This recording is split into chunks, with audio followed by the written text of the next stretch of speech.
पवित्र श्रीमद् भागवत गीता, पवित्र चारों वेद, पवित्र कुरान शरीफ, पवित्र बाइबल, पवित्र गुरु ग्रंथ साहिब, पवित्र कबीर साहिब की वाणी में छुपे हुए गूढ़ रहस्य अर्थात तत्व को जानने के लिए कृपया अवश्य सुनिए जगत गुरु तत्वदर्शी संत रामपाल जी महाराज के मंगल प्रवचन। जबकि और वो कहते हैं कि यही प्रमाण गुरु ग्रंथ साहिब में है, जबकि गुरु ग्रंथ साहिब में कोई क्लियर स्पष्ट नहीं लिखा है, केवल 5 नाम अवश्य लिखा है और 5 धुन भी लिखा है, 5 धुनात्मक शब्द भी लिखा है, 5 धुनात्मक। तो ये 5 नाम वास्तव में ये हैं जो हमारे मूल कमल से लेकर कंठ कमल तक खोलते हैं। इससे ऊपर 2 कमल और हैं, एक त्रिकुटी कमल और फिर सहस्रार कमल। तो ऐसे इसमें 7 कमल हैं।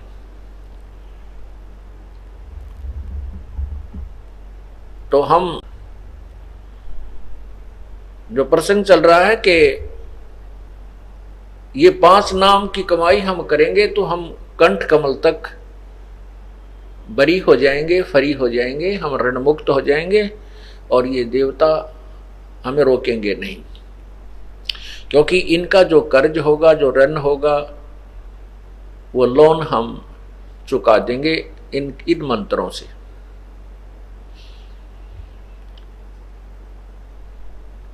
इसलिए यहां लिखा है कि 16 दल कमल के कंठ के माही, ताही बदे बसे अविद्या बाई, हर हर ब्रह्मा चौर ढोराई, जहां सिरियम नाम उचारा है।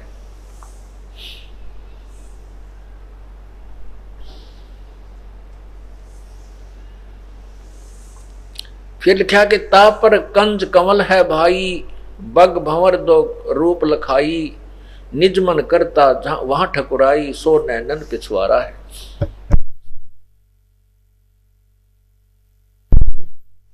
अब ये जो तीसरा कमल बताया है, आगे जो 6ठा कमल बताया है,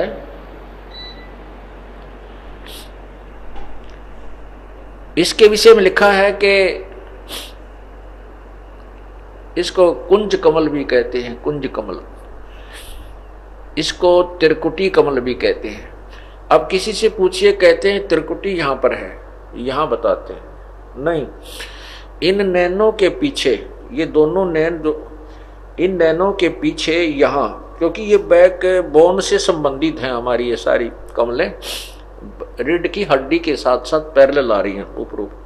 तो यहां आकर के ये यहां नहीं है, इन आंखों के पीछे बैक साइड में है, इस खोपड़ी में पाछे ने, वहां पर सफेद और काले कलर का 2 पंखुड़ियों का कमल है।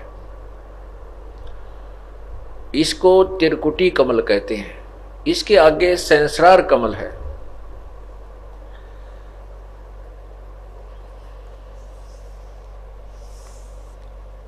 अब क्या बताते हैं कि ये आगे लिखा है कि कमलन भेद किया निर्वारा, यह सब रचना पिंड मंझारा,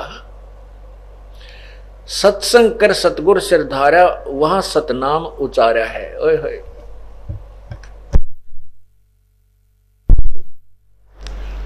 त्रिकुटी कमल तक कहते हैं कि इन 5 कमलों का भेद आपको बता दिया है और पूर्ण संत जब आपको मिल जाएगा वो इसका सब निर्णय देगा और वो सतनाम देगा। और त्रिकुटी कमल पर जाकर के हम सतनाम की कमाई का अकाउंट देंगे। त्रिकुटी कमल पर जाकर के सतनाम जो हमारा जाप है, उसमें जो ओम मंत्र है, 2 अक्षर का जो मंत्र है, ये सतनाम 2 अक्षर का मंत्र है। ओम नाम जो ओम की कमाई है वो हम ब्रह्म को छोड़ देंगे। जैसे गीता जी अध्याय नंबर 18 के श्लोक 66 में कहा है कि सर्वधर्मान परित्यज माम, मेरे लेवल की, मेरे स्तर की जितनी भी तूने धार्मिक अनुष्ठान किए हैं, पूजाएं की हैं, वो मुझ में त्याग। परित्यज्य माने त्याग कर, एकम शरणम व्रज, उस एक सर्वशक्तिमान की शरण में चला जा।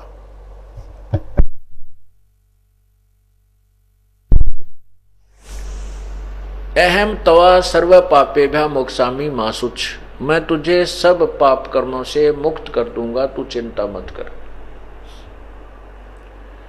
ओम नाम की कमाई, जो सतनाम में 2 मंत्र हैं, एक ओम और तत्, सांकेतिक है जो केवल उपदेशी को बताया जाता है। ओम नाम के जाप की कमाई हम त्रिकुटी पर इस काल भगवान को दे देंगे, फिर ये हमें आगे जाने देगा। और जो तत् मंत्र है सतनाम में ओम और तत्, तत् ये सांकेतिक है। इस तत् नाम की कमाई हमारे को परब्रह्म के लोकों से पार करेगी, परब्रह्म के लोक से पार करेगी, क्योंकि हमने उसके लोक के अंदर से जाना है।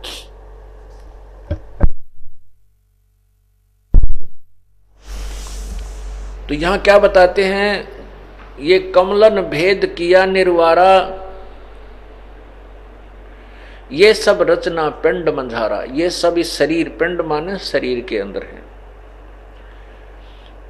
और सत्संग कर, सत्संग कर सतगुरु सिरधारा, यानी सत्संग को सुना और जब तत्वदर्शी संत मिला उस सच्चाई का को हमने स्वीकार करना। सत्य का, सत्संग का अर्थ होता है सत्य का साथ देना, सत्य के साथ रहना, असत्य को त्याग देना, उसको सत्संग कहते हैं। यानी सच्चे ज्ञान को ग्रहण करना, सच्चाई का अनुसरण करने का नाम सत्संग होता है। और सत्संग के अंदर वो ज्ञान कराया जाता है, उसको सुन करके हम उस ज्ञान के आधार से अपना जीवन बदल लेते हैं। सत्संग कर सतगुरु सिरधारा, वहां सतनाम उचारा है, वह सतनाम उचारा है। अब क्या बताते हैं, आंख कान मुख बंद कराओ, अनहद झिंगा शब्द सुनाओ, दोनों तिल एक तार मिलाओ, तब देखो गुलजारा है।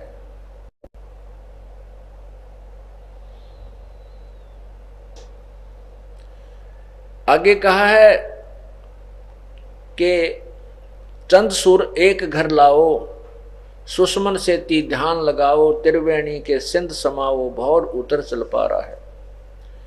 घंटा शंख सुनो धुन दोई, सैंस कमल दल जगमग होई, तामद करता निरखो सोई, बंक नाल धस पा रहा है।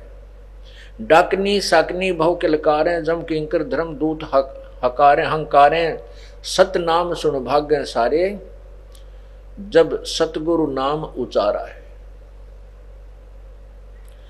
गगन मंडल विच उर्दमुख कुइया, गुरुमुख साधु भर पिया,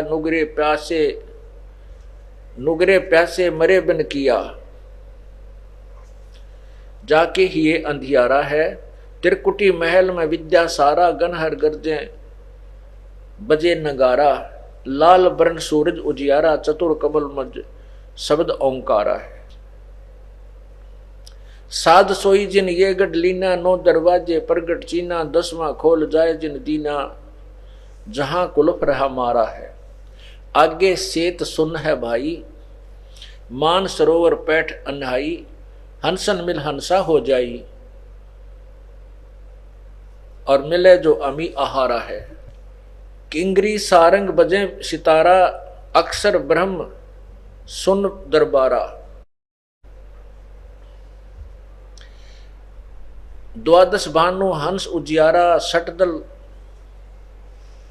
कमल मंझार शब्द निरंकारा, महासुन सिंध विस्मी घाटी, बिन सतगुर पावै नहीं बाटी, व्याघ्र सिंह सर्प बहु काटी, और तहां सहज अचिंत पसारा है।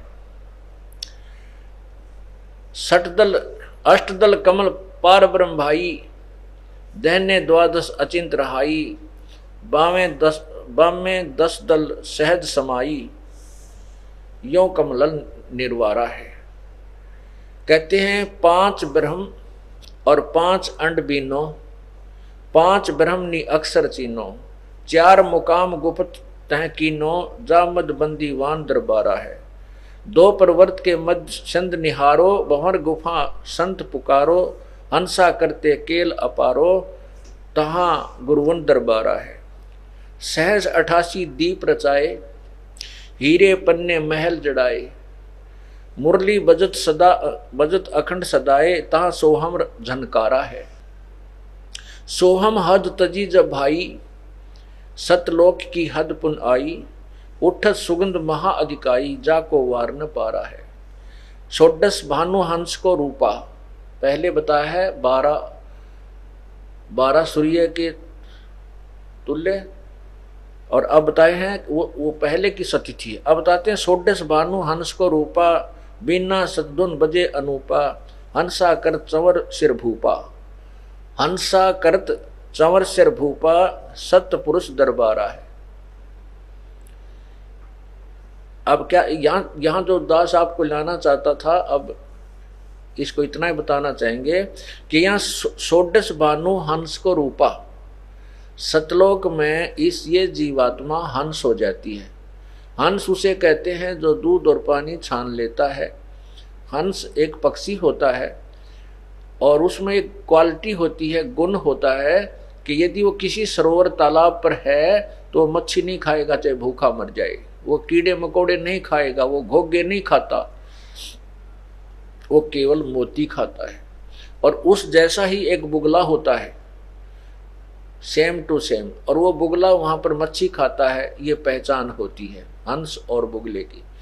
मनुष्य सभी हैं, लेकिन जो हंस अर्थात भक्त हैं वो बीड़ी शराब मांस तमाकू चोरी ठगी आदि जो रूप हैं, ये गोगे नहीं खाते, ये कीड़े मकोड़े नहीं खाते, ये केवल राम नाम के मोती खाते हैं। और हंस उसे कहते हैं, हंस के सामने दूध में पानी डालकर रख दीजिए, उसमें ऐसा गुण है कि वो चोंच डबोते ही दूध अलग हो जाएगा और पानी को वो चूसता, दूध को पी जाएगा और जल को छोड़ देता है, बिल्कुल क्लियर कर देता है। उसको हंस कहते हैं। ऐसे ही वो पुण्यात्मा जो सभी बुराइयों से दूर होकर के सतलोक पहुंच जाते हैं, उनको हंस आत्मा कहा जाता है।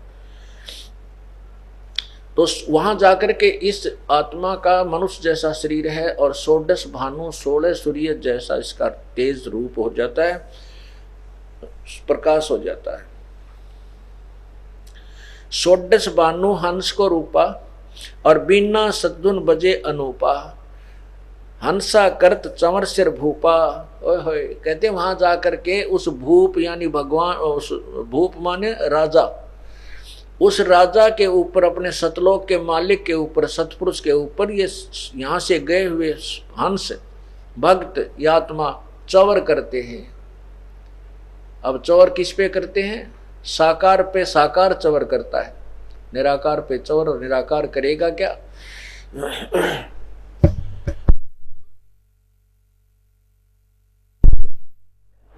षोडश भानु हंस को रूपा, 16 सूर्य जैसा उस हंस का रूप यानी तेजो में शरीर बन जाता है।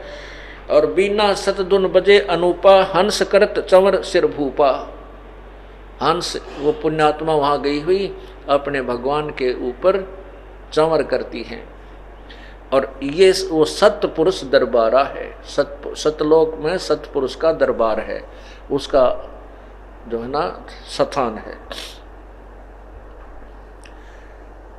कोटिन भानु उदय जो होई, करोड़ सूर्य उदय हो जा, एते ही पुन चंद्र खिलोई।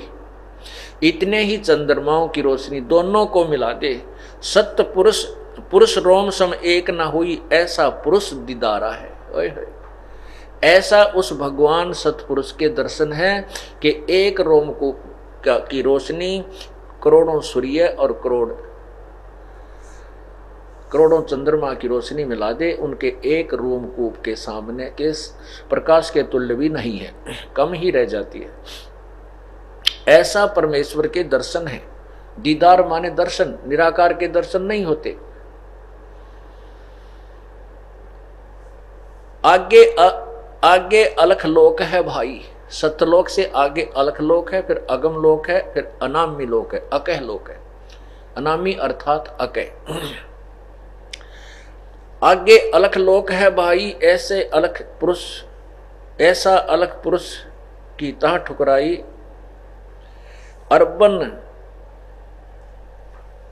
अर्बन सूर रोम सम नाही, ऐसा अलख दीदारा है।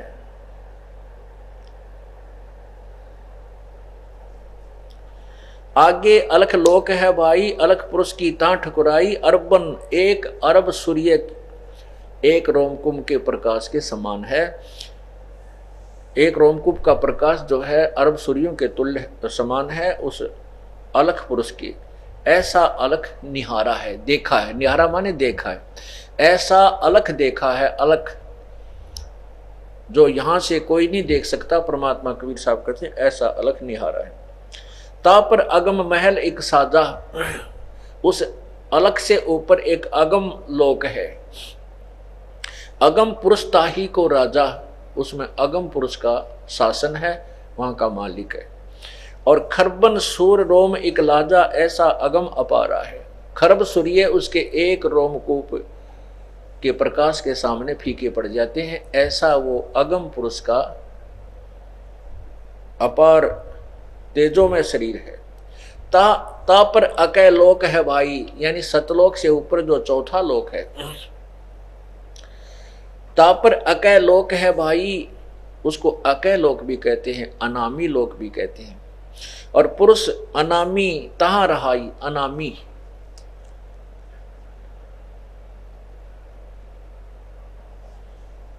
जो पहुंचे जानेगा वाही, वो कहन सुनन से न्यारा है। अब कहते हैं काया भेद किया निर्वारा। अब देखो निचोड़ कर दिया इस पूरे शब्द का। काया भेद किया निर्वारा, ये सब रचना पिंड मझारा। परमात्मा आपको क्या बता रहे हैं कि जो मैं आपको इसमें शब्द में वर्णन किया है, ये आपके इस काल ने इस शरीर के अंदर भी झूठी रचना करवा रखी है माया से, इस जीव को धोखा देने के लिए उस वास्तविक लोक की, सतलोक की नकल करवा रखी है एक शरीर में। और इस जीव को धोखा देने के लिए काल को पता था कि वो परमात्मा अपना उसको इस तत्वदर्शी संत भेजेगा, क्योंकि परमात्मा ने स्वयं आकर भी ये सारा ज्ञान बताया है। तो उससे पहले ही उसने झूठे लोक यहाँ बना दिए, ब्रह्मलोक के अंदर नकली सतलोक, अलखलोक, अगमलोक और अनामी लोक की रचना करवा रखी है। क्योंकि परमात्मा ने आके सब वर्णन किए थे, और फिर साथ में इस शब्द के अंदर ये निर्णय देना अति आवश्यक था कि ये सारा कुछ जो मैंने बताया ये है तो सतलोक में, लेकिन इस काल ने अपनी माया के द्वारा, दुर्गा के द्वारा यहाँ पर नकली एक झूठे उसी की नकल बना रखी है जीव को धोखा देने के लिए। क्या लिखा है? काया भेद किया निर्वारा, ये सब रचना पिंड मजारा, माया अवगत जाल पसारा, सो कारीगर बार्या है। आज माया कीनी चतुराई, झूठी बाजी पिंड दिखाई। वह झूठी बाजी, झूठी नकल इस शरीर में बना दी। आज माया, इस दुर्गा ने आज माया कीनी चतुराई, झूठी बाजी पिंड दिखाई। अवगत रचना रची अंड माही, ताका प्रतिबिंब डारा है। ओए होए, ये झूठी रचना करी इस अंड माही, अंड कहो ब्रह्मांड कहो इस पिंड कहो। ये ब्रह्मांड जो है पूरा एक अंडे के समान इलिपिकल शेप में है, और उस ब्रह्मांड में जो कुछ है वो सारा का सारा इस शरीर के अंदर है। इस शरीर में चैनल बने हुए हैं। इस ब्रह्मांड को अंड भी कहते हैं और इस शरीर को पिंड भी कहते हैं। तो यह क्या बताते हैं? आज माया कीनी चतुराई, झूठी बाजी पिंड दिखाई। इस शरीर में बना दी, जो शरीर में दिखाई देती है ये काल का दिखाई देता है, इससे बाहर का नहीं है, सतलोक का नहीं है। शरीर के अंदर चाहे कितनी धुन बाज रही है, चाहे किसी प्रकार का कोई प्रकाश भी देख रही है। अवगत रचना रची अंडमाही, ताका प्रतिबिंब डारा है। ताका प्रतिबिंब यानी उसकी नकल बनाई है। शब्द विहंगम चाल हमारी, कहें कबीर सतगुरु दे तारी। खुले कपाट शब्द जनकारी, पिंड अंड के पार स्वदेश हमारा है। ओए होए, इस अंड और पिंड, इस शरीर के बाहर हमारा देश है, हमारा लोक है, और इससे बाहर जो धुन अलग है वो धुन जो इस शरीर से बाहर होने पर न सुनाई देती है। जब तक इस शरीर में है वो परमेश्वर सतलोक की धनक आपको नहीं सुनेगी। वो सुनेगी जब पूर्ण परमात्मा का जो सारनाम आपको मिल जाएगा, उसके बाद आपको सुनेगी। लेकिन उसको सुनने मात्र से मोक्ष नहीं है, ये तो प्रतीक है कि हमारी भक्ति चल रही है, बस इतनी सी बात। और ये क्या करते हैं कि कान आंख बंद करके 2.5 घंटे सुबह 2.5 घंटे शाम और धुन सुनो, बस क्या बात कही, बड़ी धुन सुनती हैं, झिंगे बोल रहे, इसमें तो काल की धुन है ये सारी। हमने तो इसे अज्ञ की सतलोक की धुन सुनी है। अब क्या बताते हैं, शब्द विहंगम चाल हमारी, कहे कबीर सतगुरु दई तारी, खुले कपाट शब्द झनकारी, अंड और पिंड के पार स्वदेश हमारा है। परमात्मा ने स्पष्ट कर दिया कि जो भी धुन आप सुनते हो शरीर में आंख कान बंद करके, ये तो काल की धुन है, इसके पार सो हमारा देश है। उसके विषय में कहते हैं, कोई है रे परले पार का, जो भेद कहे झनकार का, कोई है रे परले पार का, जो भेद कहे झनकार का। परले पार माने सतलोक से कोई आया हुआ, वो बताओ, फिर हम बताएंगे हाँ ये धुन सही बता रहा है। कोई है रे परले पार का, जो भेद कहे झनकार का। अब क्या गिनवाते हैं, वाह रही गोरख वाह रही दत्त, वाह रही धरु प्रहलाद अर्थ, वाह रही सुखदेव वाह रही व्यास, वाह रही पाराशर प्रकाश, वाह रही दुर्वा सादरवेश, वाह रही नारद सारद शेष। वार माने उर्ली साइड में, वार ही उर्ली तरफ है। जैसे एक दरिया का परला पार होता है, एक उर्ली साइड में, अपनी साइड में, इधर की तरफ इंघे को कहते हैं। वाह रही गोरख वाह रही दत्त, वाह रही गोरख, उर्ली साइड भी गोरख जी भी कितने बड़े सिद्ध पुरुष थे तो भी वार हैं, और दत्तात्रेय जी ये भी वार ही हैं। वाह रही गोरख वाह रही दत्त, वाह रही ध्रुव प्रहलाद अर्थ, ध्रुव और प्रहलाद भी उर्ली पार है, इस अंड में ही है, काल के जाल में ही है, इससे बाहर नहीं है।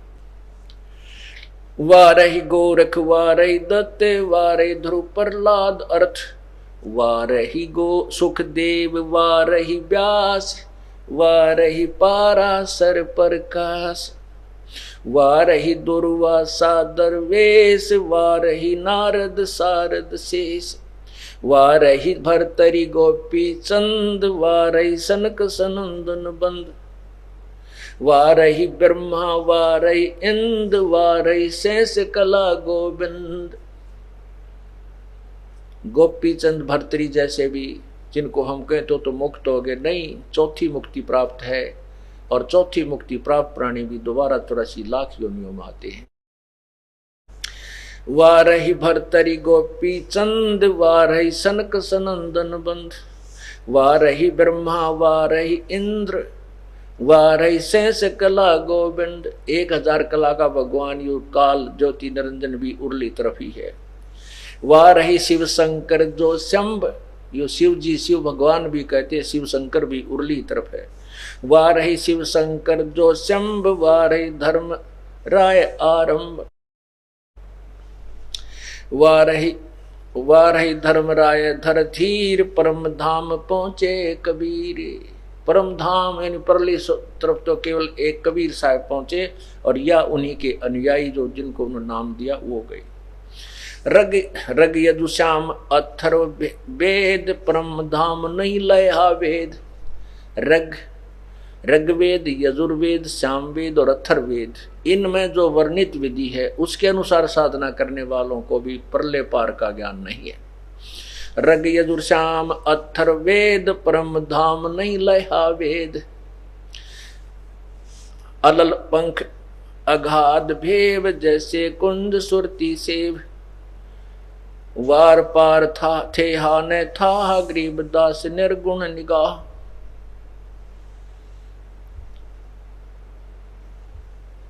अब क्या बताया है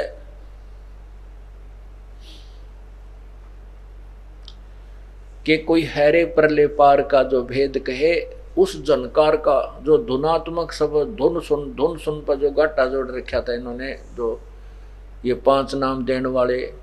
या फिर एक और पंथ है जो कहता हंस का उल्टा कर ले, हंस शब्द को उल्टा कर ले तो सोहम बन जाता है।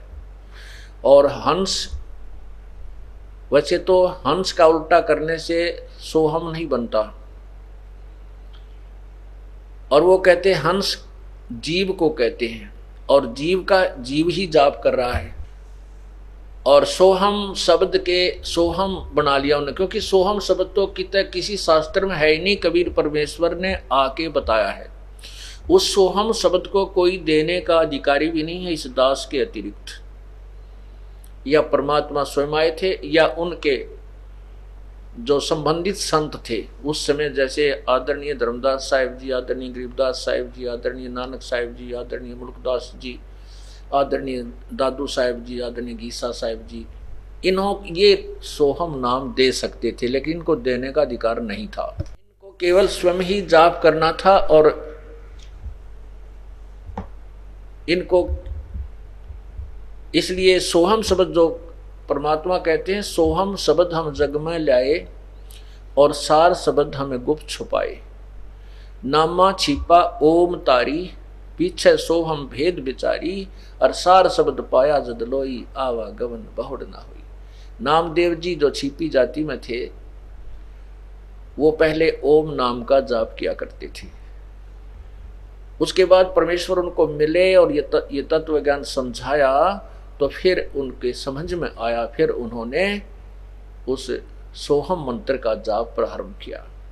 फिर कहते हैं केवल सोहम से भी मोक्ष नहीं है, सार शब्द पाया जद लोई, आवा गवन बहुर ना हुई। गरीबदास जी कहते हैं सोहम ऊपर और है, सत सुकृत एक नाम, सब हंसों का वंश है, सब हंसों का वंश है, और सही बस्ती सही ठाम। तो इसी प्रकार नामदेव जी कहते हैं कि नामा छिपा ओम तारी, तारी माने लो लग रही थी, ओम नाम ओंकार नाम का जाप करा करते थे। फिर पीछे सोहम भेद बिचारी, ओहो, फिर पीछे सोहम वाली बात समझ में आई, ज्ञान तत्व ज्ञान सुना। फिर उन्होंने सतनाम का जाप किया जो 2 अक्षर का होता है। किसने? नामदेव जी ने। और फिर कहते हैं सार शब्द पाया जद लोई, जब परमात्मा ने उनको सार शब्द दिया तो नामदेव जैसे महापुरुष का भी तभी जन्म मृत्यु से छुटकारा हुआ, आवा गवन बहुर ना हुई। तो वो सोहम नाम का 2 हिस्से करके जाप देते हैं। ये एक बहुत बड़ा पंथ चल रहा है जिसका विदेशों में भी बोलबाला, क्यों बड़ी बड़ी आत्मा है जिनको ज्ञान है नहीं आध्यात्मिक, वो चाहे विदेशी हो चाहे स्वदेशी, उन्हें कोई बहका लो, उनके पीछे हो लेंगे, क्योंकि आत्मा को परमात्मा की चाह है। और ये नकली संत उनको गुमराह किए हुए बैठे हैं, इनका जीवन अनमोल जीवन बर्बाद करते हैं। उन्होंने सोहम शब्द के 2 टुकड़े करके जाप करना बता रखा है। कोई तो कहे 100 बार निकाला हम भीतर ले, कोई कहे हम बाहर छोड़े और सोहम अंदर ले श्वास से। अरे भले आदमी हो, अब मोटरसाइकिल के 2 पहिए हैं, और कोई नो कहे अगले न आगे चलाओ और पाछले न पाछे न चलाओ, वो तो कैसे चलेगी भाई? खोल लो, इसने खोल, खड़े करके तो घुमा सकते हो, एक न आगे न घुमा ले, एक न पाछे न घुमा ले, वो तो दोनों ही अपनी विधिवत चलेंगे तभी बात बनेगी। या किसी वस्तु के 2 टुकड़े कर देने से वो व्यर्थ हो जाती है, ये एक ही अक्षर है। और क्योंकि कबीर साहब के सुने सुनाए ज्ञान से उन्होंने सांस का शब्द ले लिया। अब कबीर साहब कहते हैं जो जन होगा जो हरि, लेगा शब्द बिल गाए, और सोहम सोहम जप मरे व्यर्था जन्म गवाए। अकेला सोहम सोहम जाप जपने से भी, चाहे उसने 2 बार कर ले चाहे 1 कर ले, वो जप का मर गए, व्यर्था जन्म गवाए। क्यों? क्योंकि सार शब्द जब तक नहीं मिलेगा वो जीवन व्यर्थ है, वो मोक्ष नहीं हो सकता। तो कहीं भी किसी भी सदग्रंथ में, किसी भी कुरान में, किसी पुराण में, वेदों में, उपनिषदों में आपको सोहम शब्द नहीं मिलेगा। परमात्मा ने आकर के ये मंत्र यहाँ प्रकट किया है और सार नाम, सार शब्द अभी छुपा रखे हैं, वो अब इस समय प्रकट करने हैं। ये समय निर्धारित था प्रभु का। ना हमारे जैसे तुच्छबुद्ध जीव को कहाँ ये ऐसे निर्मल ज्ञान की जानकारी होनी थी। प्रभु ने वो अपनी शक्ति से, अपने रिमोट से और अपने ही कंप्यूटर से हमारे कंप्यूटर में योग जो है ना तत्व ज्ञान फीड कर दिया और उन्हीं की कृपा से आपके समक्ष सब प्रकट हो रहा कबीर परमेश्वर की रजा से। और ये समय था निर्धारित है, पहले से लिखा परमात्मा ने अपनी वाणी में कि एक समय ऐसा आएगा कि पूरी पृथ्वी पर मेरा ही ज्ञान होगा। धर्मदास जी से कहा है पूरी पृथ्वी पर एक मेरा ही ज्ञान होगा, मेरा ही नाम होगा और एक ही भगवान की पूजा पूरी पृथ्वी पर चलेगी। जो भक्ति करेंगे, जो नहीं करते हैं वो ना करेंगे, वो अलग बात है। अगर यदि कोई परमात्मा चाहता है तो साधना यही करेगा और नहीं कर सकता इस ज्ञान को सुनने के उपरांत। पूरे विश्व में एक ही भक्ति, एक ही परमात्मा की साधना होगी और ये माया की दौड़ समाप्त हो जाएगी। माया की होड़ जो लगी है लूट ले। अब जैसे हम क्यों दुखी हैं, जो इस तत्व ज्ञान को समझकर भक्ति पर लग गए हैं। हम चाहते हैं ज्यादा समय भगवान के चरणों में लगाएं, उसकी साधना करें, उसके भक्ति करें और भाई संसारिक धंधे में हमें कम करना पड़े संसारिक धंधा। अब जैसे हम बच्चों की शादी करते हैं, अब ठीक है हमारा पुत्र है, पुत्र का विवाह तो हम अपने हिसाब से कर सकते हैं। उसको कहेंगे भी हमने कोई दहेज नहीं लेना, अपनी एक बेटी दे दो और एक उसका सूट दे दो, अर्थात एक दो चार कपड़े देना चाहो अपनी बेटी को दे दो, हमने जरूरत नहीं है। जब हमने बेटी का ब्याह करना पड़ता है तो अभी हमारे भक्त इतने नहीं है कि हम एक दूसरे में आपस में ही कर सकें, तो हमने बगैर उपदेश वालों के भी अपनी बेटी ब्याहनी पड़ती है। तो वो अभी ना समझ है, इस कारण से अब हम आधे दुखी हैं। उसके लिए हमने कुछ थोड़ा बहुत करना पड़ता है, ज्यादा नहीं तो थोड़ा बहुत करना ही पड़ता है। तो इस प्रकार हम अभी इसलिए दुखी है। फिर हम चाहते हैं कि केवल हमारा इतना मकान बने कि गुजारा हो जाए। हमारी आंखों के सामने हमने ऐसी परिस्थिति देखी है, एक पिता ने अपने पुत्रों के लिए 20-30 एकड़ जमीन बना दी, ट्रैक्टर ले रखा। और कैसे लिया, आज से 50 वर्ष पहले जब हम छोटे छोटे थे उस समय वो 5 रुपए सैकड़ा ब्याज लेता था। वो 5 रुपए सैकड़ा, आज से 50 साल, शायद आज भी 5 रुपए नहीं होगा, बहुत ही एकाध निर्भाग बेशक लेता हो। उस समय 5 रुपए सैकड़ा ब्याज, वो खून चूसा करता। उसकी मृत्यु देखी पागलों की तरह, अंत समय में पागल हो गया, अपनी टट्टी अपने मुंह पर मारे बैठ के, द्वारा का टक्कर मारे, बुरा हाल हो गया। और कुछ ऐसे भी लोग देखे जिन्होंने अपने बच्चों के लिए बहुत सी संपत्ति जोड़ी और पिताजी के जीते जी बेटा जवान हुआ, इकलौता पुत्र था, उसने शराब पीनी शुरू कर दी। वो 200 बीघे जमीन थी, 200 बीघा माने 40 एकड़ जमीन, वो सारी बेच दी और फिर मजदूरी करने लग गया पिता की आंखों के सामने। बूढ़ा पिताजी तो बूढ़े हो गए, कुछ पार बसावा नहीं। तो पुण्यात्माओं,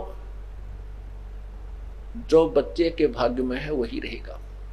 उस बेटे के भाग्य में मजदूरी करना था, पिताजी की संपत्ति उसका कति काम नहीं आई।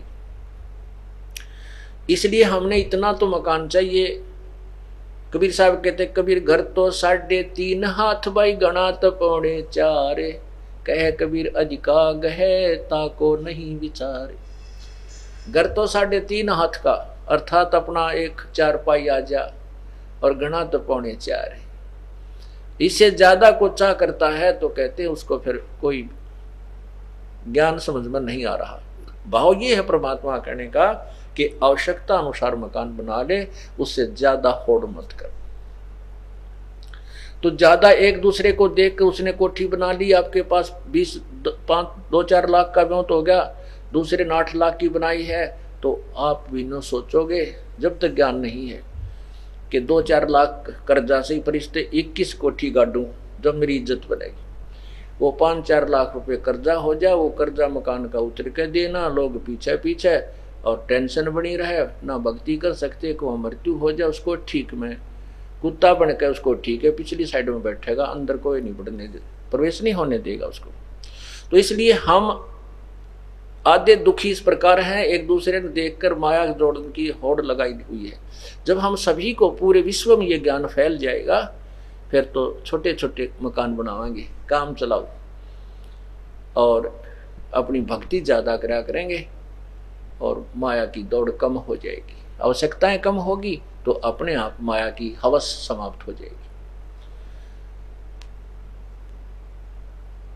इस प्रकार जब परमात्मा यहाँ आते हैं, अब आपने सुना कि उन्होंने कितना ज्ञान फैला रखा था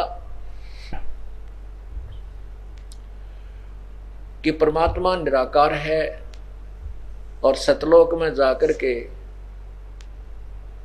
वो प्राणी परमात्मा में लीन हो जाता है, जैसे समुद्र बूंद में हो जाती, बूंद समुद्र में मिल जाती है। नहीं, ऐसा कुछ नहीं है। अगर ऐसा है तो फिर वहां जाने का कोई फायदा नहीं। हम भगवान के लिए भटकते फिर रहे हैं, परमात्मा मिले, उनके दर्शन करें, उनको देखें, उसको देखने से हमें आनंद आएगा, और वो कहें वहां है नहीं तो फिर वही क्या फायदा, कौन इंटरेस्ट बनाएगा। अब लड़की की सगाई कर रहे हैं और लड़की को कहे कि तेरा दुल्हा तो है नहीं, वो तो निराकार है, तो बता क्या इंटरेस्ट बनेगा उस शादी का। उधर से लड़के ने कहा कि तेरी पत्नी तो है नहीं भाई, वो तो निराकार है, ब्याह करवा ले, तो फिर ब्याह क्या तो करवावे जब लड़की निराकार है। ऐसी बेहुदी थ्योरी लोगों ने बना करके हमें मिसगाइड किया हुआ है। तो वहां परमात्मा है, हमरे ही उनिहार है, हमारा सृजनहार, हमारा भगवान हमारे स्वरूप में है। यही पवित्र बाइबल में लिखा है कि परमात्मा ने मनुष्य को अपने ही स्वरूप के अनुसार बनाया है, नर और नारी करके उनकी सृष्टि की है। इति सिद्धम, परमात्मा सशरीर है और मनुष्य सदृश है। जैसा कि कल आपको यजुर्वेद अध्याय नंबर 5 के मंत्र 1 में स्पष्ट किया था कि अग्ने तनुरसी विष्णुवेत्वा सोमस्य तनुरसी, 2 बार लिखा है वेद में कि परमात्मा सशरीर है। उस परमेश्वर का सबका पालन करने के लिए अर्थात सबकी संभाल करने के लिए, यहाँ अपना यथार्थ ज्ञान देने के लिए, अतिथि रूप में आने के लिए भी उसका शरीर है। वो सशरीर ही आता है और सशरीर ही जाता। अतिथि माने अचानक कभी भी आ जाए, जिसकी को आने की तिथि यानी दिन निर्धारित ना हो, उसको अतिथि कहते हैं, मेहमान भी कह देते हैं। मेहमान उसे कहते हैं जो कुछ समय के लिए रुकता है। तो परमात्मा यहाँ कुछ समय आते हैं। 120 वर्ष काशी में कबीर जुलाहा रूप में आए थे, अतिथि रूप में, और सशरीर आए थे, सशरीर चले गए थे। वो स्वयंभू हैं, उनकी कोई माता पिता नहीं है।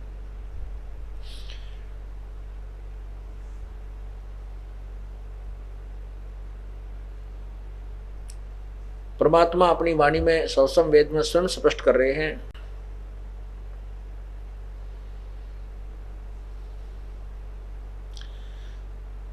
अवधो अवगत से चल आए, कोई मेरा भेद मरम नहीं पाया। ना मेरा जन्म ना गर्भ बसेरा, बालक बन दिखलाया, काशी नगर जल कमल पडेरा, तहां जुलाहे न पाया। ना मेरा जन्म ना गर्भ बसेरा, बालक हो दिखलाया, काशी नगर जल कमल पडेरा, तहां जुलाहे न पाया। मात पिता मेरे कछु नाही, ना मेरे घर दासी, जुलाहे का सुत आन कहाया, जगत कर मेरी हंसी। मात पिता मेरे कछु नाही, ना मेरे घर दासी, जुलाहे का सुत आन कहाया, जगत करे मेरी आसी। 5 तत्व का धड़ नहीं मेरे, जानो ज्ञान अपारा, वो सत्य स्वरूपी नाम साहेब का, ओहे नाम हमारा। 5 तत्व का धड़ नहीं मेरे, जानो ज्ञान अपारा, सत्य स्वरूपी नाम साहेब का, सोए नाम हमारा। अधर द्वीप गगन गुफा में ता निज वस्तु सारा, ये ज्योत स्वरूपी अलख निरंजन, धरता ध्यान हमारा। ज्योत स्वरूपी अलख निरंजन, ये काल भी कहते हैं, ये जो ब्रह्मा विष्णु महेश का पिता भी मेरा ध्यान धरता है, मेरी तप करके मेरे से अपने ये 21 ब्रह्मांड चलाने के लिए और शक्ति प्राप्त करता है। ज्योत स्वरूपी अलख निरंजन धरता ध्यान हमारा, अदर दीप गगन गुफा में तानिज वस्तु सारा, ज्योत स्वरूपी अलख निरंजन भी धरता ध्यान हमारा। हाड चाम लहू ना मेरे कोई जाने सतनाम उपासी, तारण तरण अभय पद दाता, मैं हूँ कबीर अविनाशी। मैं वही कबीर परमात्मा अविनाशी हूँ जिसके मारने में कोई समर्थ नहीं है। क्या बताते हैं कि अवधू गोरखनाथ जी से कहते हैं कि हे अवधूत, मैं गोरखनाथ जी ने पूछा था आप कौन हो, फिर ऐसे कौन से लोग से आए हो, हमने तो आज तक आपके बारे में ऐसे ज्ञान के विषय में कभी नहीं सुना, आप कौन हैं, कहाँ से आए हो, आपके माता पिता कौन हैं। तो बताते हैं अवधू अवगत से चलाए, अवगत जिसको जिस स्थान पर परमात्मा है उस वहां पर रहता है, वो किसी के सामने प्रत्यक्ष नहीं हो पाता, यहाँ से कोई देख नहीं सकता, इसलिए उसे अव्यक्त कहते हैं। अव्यक्त की डेफिनेशन होती है जैसे बादलों के पीछे सूर्य हो और हमें दिखाई नहीं देता लेकिन वो विद्यमान है, और बादल हट जाने पर वो जो का त्यों दिखाई देता, इसलिए अव्यक्त कहते हैं। जिसे हम नहीं देख सकते उसको अव्यक्त कहते हैं। निराकार अन्य वस्तु होती है, अव्यक्त और चीज होती है। अन्य अव्यक्त का अर्थ और होता है, जैसे अभी आपको डिफाइन किया।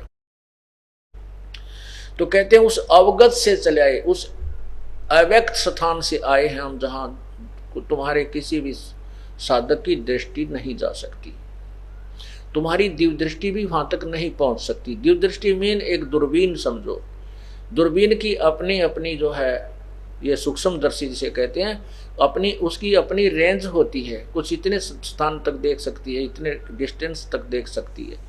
तो इसलिए किसी भी ऋषि महर्षि और ब्रह्मा विष्णु महेश की दिव्य दृष्टि उस सतलोक को नहीं देख सकती, ये तो ब्रह्मलोक को भी नहीं देख सकते जहां पर ये ज्योति निरंजन रहता है। तो वो सतलोक में कहते हैं अवधू अवगत से चलाए, मेरा कोई भेद मरहम नहीं पाया, और ना मेरा जन्म ना गर्भ बसेरा, मैं तो बालक बन दिखलाया, ना मेरा जन्म हुआ ना मैं किसी माँ के गर्भ में रहा, और काशी नगर जल कमल पर डेरा, काशी में लहरतारा तालाब के ऊपर एक कमल के फूल के ऊपर मैंने अपना डेरा डाला था, और वहां जुलाहे न पाया, वहां एक जुलाहा मुझे ले आया। मात पिता मेरे कुछ ना ही, ना मेरे घर दासी, मेरे कोई माँ बाप नहीं है, नीरू नीमा मेरे माता पिता नहीं है, और ना ही मैंने कोई विवाह किया है, मेरी कोई स्त्री नहीं है, दासी मेरे कोई पत्नी नहीं है। और जुलाहे का सुत आन कहाया, यू जगत करे मेरी आसी। अब क्योंकि परमात्मा के भक्त जिनको इतना सुख हुआ था वो कहा करते भगवान आए हैं, परमात्मा आए हैं ये, और लोग हंसी करा करते दूसरे, जिनको ज्ञान नहीं था मजाक करा करते, देखिए मूर्ख हो रे, इस दुल्हे को दानक को भगवान कहते हैं लोग, मेरी हंसी करते हैं। मात पिता मेरे कछु नाही, ना मेरे घर दासी, जुलाहे का सुत आन कहाया, जो जगत करे मेरी हंसी। भाई 5 तत्व का धड़नी मेरा मैं जानू ज्ञान अपारा, दो सत्य स्वरूपी नाम साहिब का सोए नाम हमारा। अब ये इसमें बहुत से ऐसे ज्ञान है, क्योंकि ये सत्संग में पहली कक्षा से लेकर के अंतिम पढ़ाई तक का ज्ञान सुनाया जाता है, और जो बच्चे पहली कक्षा के हैं वो पहली वाला ज्ञान सुनेंगे, समझते हैं, और जो उच्च कक्षाएं में हो गए हैं वो उस ज्ञान को भी साथ साथ समझ रहे हैं। अब इसमें क्या बताया है, ये है वो अंतिम, जिनको सारनाम मिल गया है वो समझ जाएंगे इस बात को। कबीर साहब कहते हैं जो जग होगा जो जन होगा जो हरि लेगा शब्द बिल गाए, जो जन होगा जौहरी वो लेगा शब्द परख। जो आपको सारनाम दिया जाएगा, जो उस समय दिया जाता है जब आप काफी बुद्धिमान हो जाते हो, उस ज्ञान को समझ जाते हो, और तभी वो नाम आपको नाम जचता है, वो सार नाम आपको सार नाम ही महसूस होता है। अन्यथा वो आप उसको उसके ऊपर रुक नहीं सकते, उस नाम को नाम नहीं, वो सार नाम मान नहीं सकते, ऐसा नाम है। कहते हैं जोजन होगा जौहरी लेगा शब्द परख, और कहते हैं यो सार नाम मेरा आदि का और सुन मत जाइयो सरक। ये जो नाम सार नाम आपको दिया जाता है वो मेरा वही वास्तविक नाम है, इसको सुनकर सरक मत जाना, डगमग मत हो जाना। जोजन होगा जौहरी लेगा नाम परख, वो परख लेगा उस नाम को, कहा वह सही है, ये तो गुरुजी ने जो दिया है सच यही है। और ये कहते हैं यही नाम मेरा आदि का, और सुनकर मत जाइयो सरक, कहते डगमग हो जाओ, यो किसा सारना हो, यो ऐसा हुआ कर सारना, ऐसे मत सोचना। कहते हैं ये मेरा नाम आदि का है।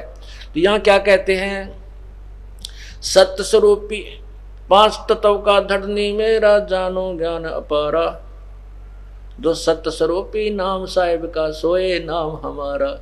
अधर द्वीप गगन गुफा में तानिज वस्तु सारा, वो ज्योत स्वरूपी अलख निरंजन विधरता ध्यान हमारा। अब आपको दिखाते हैं कि ज्योति निरंजन भी उसी परमात्मा का ध्यान धरता है, और साथ में ये ब्रह्मा विष्णु महेश भी उसी तरह उस काल के भ्रमित किए हुए ये तप करते रहते हैं। जैसा कल शाम के समय आपको बताया था कि विष्णु जी कह रहे हैं कि मैं अधिकतर समय तप करता हूं, तो तुम साधना करते हो तो किसका ध्यान लगाते हो?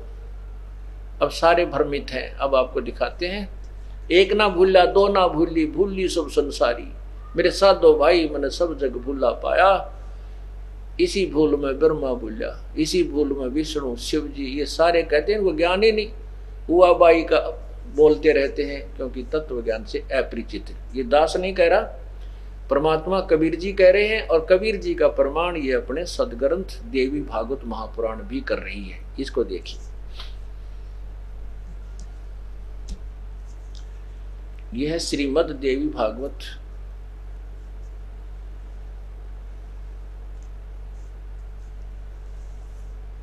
ये पुराण है, और ये कहाँ से प्रकाशित है? गीता प्रेस गोरखपुर से है, ये गीता प्रेस गोरखपुर से।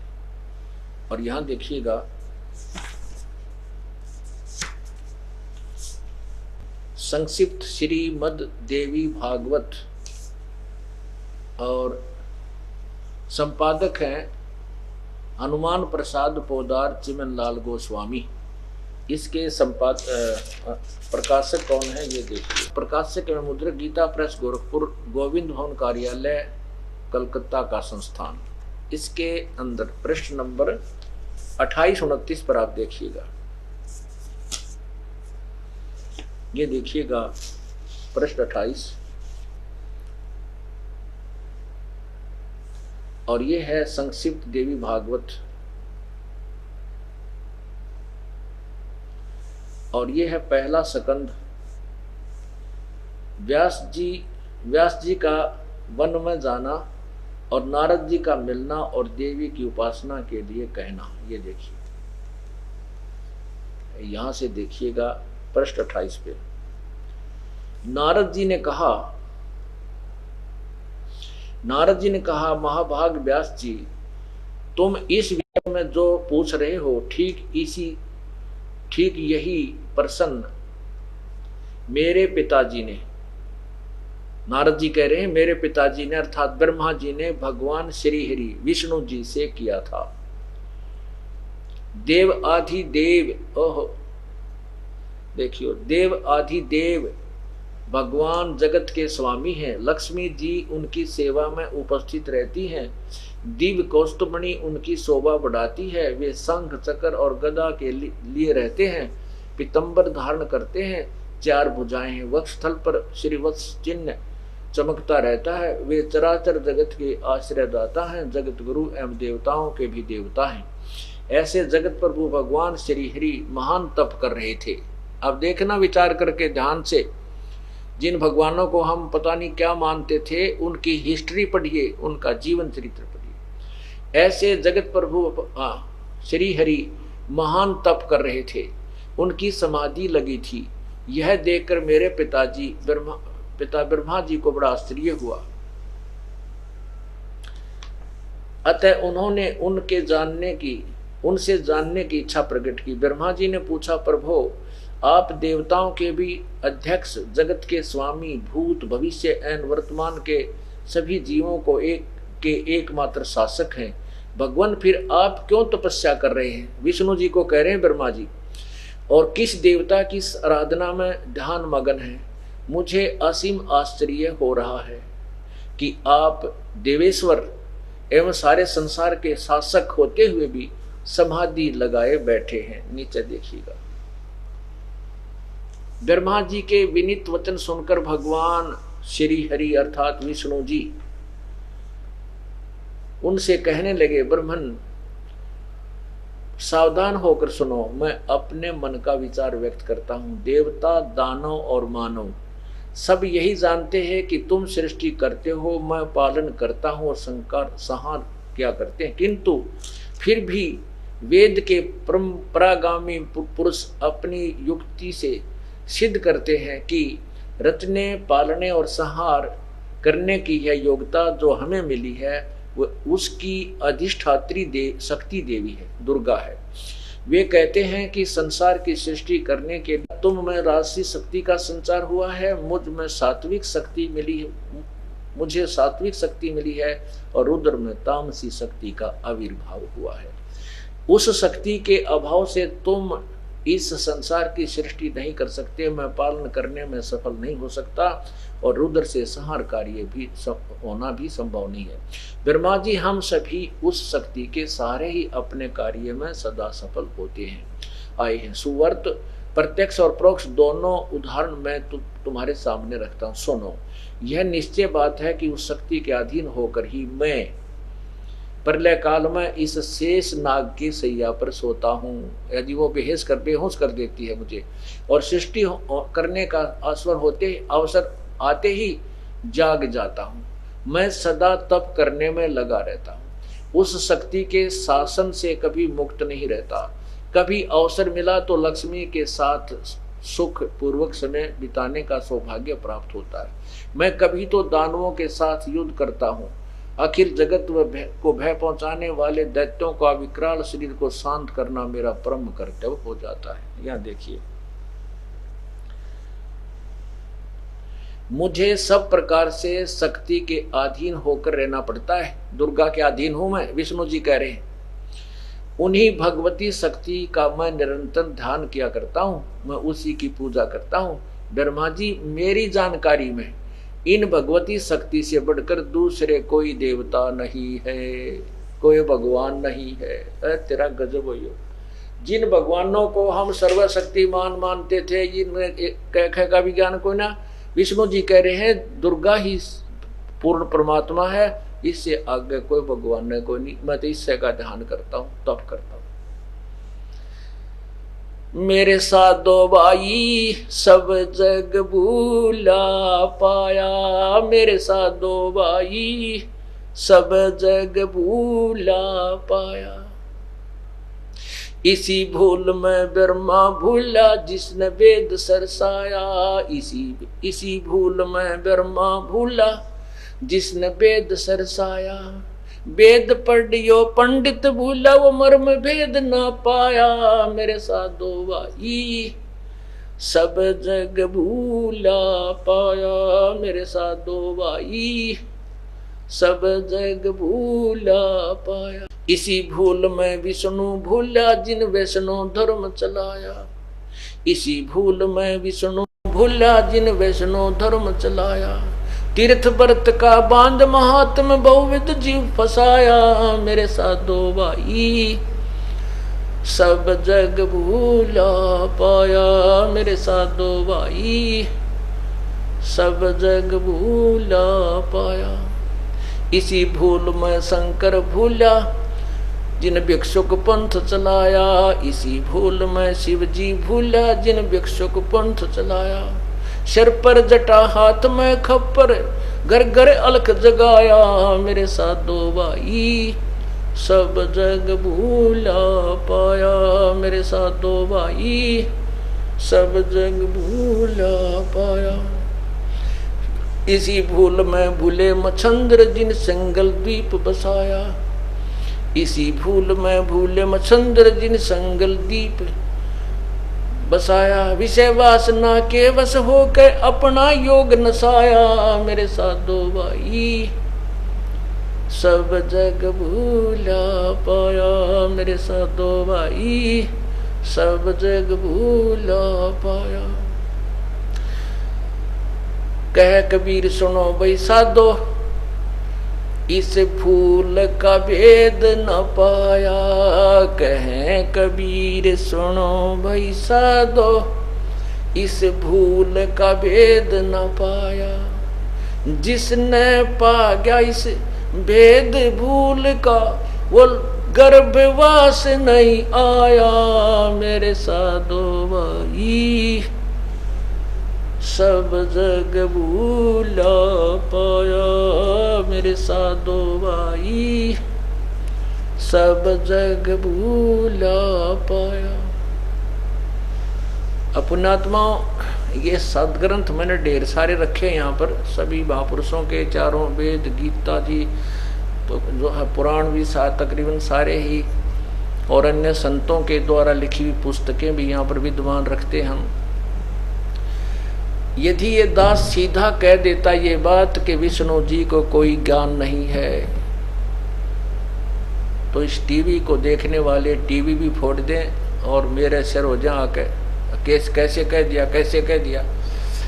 और जब उन्हीं के द्वारा जिसके ऊपर वो आधारित है, वो पुण्यात्मा और देवी भागवत को शिरोधार्य मानते हैं, इसमें सत्य ज्ञान है, उसी में दिखा देता हूँ, तो उनकी जो वो पारा हाई होने लगे है, वो बीपी लो हो जाता। फिर एक भक्त, वो नायब सूबेदार, रिटायर सूबेदार की पोस्ट से रिटायर फौजी अफसर, और उसने हमने सिटी केबल पे चलवा रखी थी एक शहर में, अम्बाला शहर में। वो कह रहा था जी रिटायर हो गया था, आगे कोई नौकरी मिली नहीं थी, अब सोच रहा था भाई भक्ति का रुचि बनाऊं, तो संतों के सब के चैनल घुमा घुमा के देखा करता था, कहीं रास्ता मिल जाए, भक्ति में रुचि तो थी। तो ऐसे ही सुबह उठते ही कभी किसी राम का संत की सुनते थे, कभी किसी संत की, ऐसे चैनल चेंज 10 मिनट सुनते बोर हो जाते थे, फिर दूसरा चैनल बदलते थे, वो 5 मिनट सुना उसमें बोर हो जाते थे, फिर तीसरा चैनल चेंज किया। ऐसे में सुबह उठकर चैनल चेंज करते करते देखा तो आपका टीवी चल रहा था। तो आप जब मौखिक बोलते थे जब तो पारा हाई हो जाता था, और जब प्रमाण रखते थे तो लो हो जाता था। नो देखता था मैं, कहने लगे 33 सीडी देखी आपकी कंटिन्यूस, 33। फिर मेरी पत्नी को उठाया मैंने एक दिन, पहले तो ये आया कि देखिए बुद्धू क्या कह रहा है। पहले तो दिन तो हमने दोनों ने ऐसा देखा, फिर धीरे धीरे वो प्रमाण आपने समक्ष रखे, बस फिर तो कहना है कि था।